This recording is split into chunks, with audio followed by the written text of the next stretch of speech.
Hello everyone, I'm Alan here at TutorABC, and today we're going to spend just a few minutes learning English. Now, the phrase that we're going to talk about today is a little bit confusing for some people because it's the same phrase used to mean two different things. So what we're going to do is look at a simple conversation between two people. First, we have Anna here, who is working at this company, and then we have Vicky, who just started, and they're going to talk a little bit about their experiences. So let's have a look. Hi, I'm Anna. You must be the new girl. Welcome to the office. Thanks, I'm Vicky. Nice to meet you. Is this your first day, huh? How are you feeling? Are you settling in okay? Well, I'm a little bit nervous to be honest. It's all new to me. I'm not used to working in an office. Oh yeah? What are you used to then? Well, I used to be a park ranger, so I'm used to working outside. I understand. I used to be a stay-at-home mom. I'm finally getting used to spending the days in an office. Yeah, I'm sure with some time, I'll get used to it as well. Now, in this conversation that we just watched, did you hear that they both used this phrase, used to, and they used it in a few different ways? So let's take a look real quick at how Vicky used it and how Anna used it. Now, Vicky over here said, I used to be a park ranger, so I am used to working outside.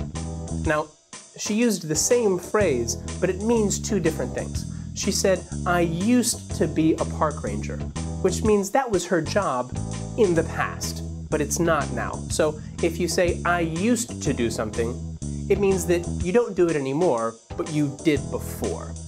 Now in the second phrase, she says, so I am used to working outside. That means that it's normal for her. She's used to it, so it's not strange or it's not unfamiliar. It's common. So these are the two major meanings of used to. One is something I did in the past. The other is something that's common for me. So let's take a look at Anna's example. She says that she used to be a stay-at-home mom. Now, what is she used to?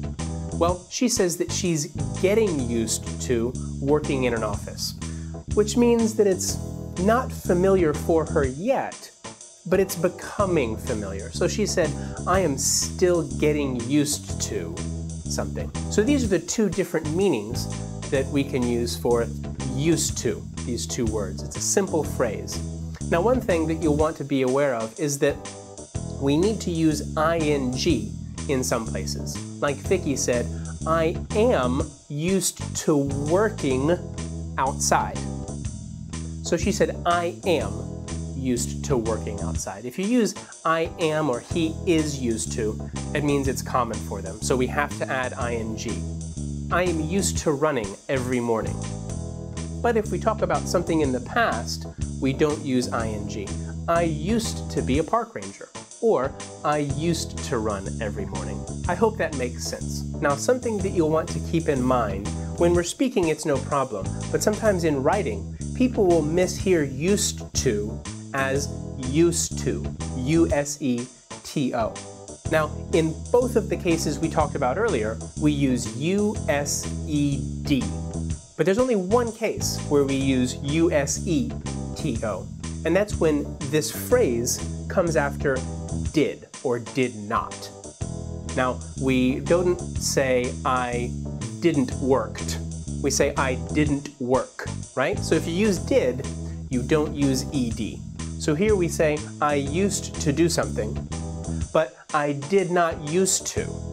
So there's only one case when we use used to, U-S-E, and that's when it comes after did or did not, which is when we're asking a question or we're saying something that's negative. I did not do something. So keep that one in mind. Everywhere else, it's U-S-E-D.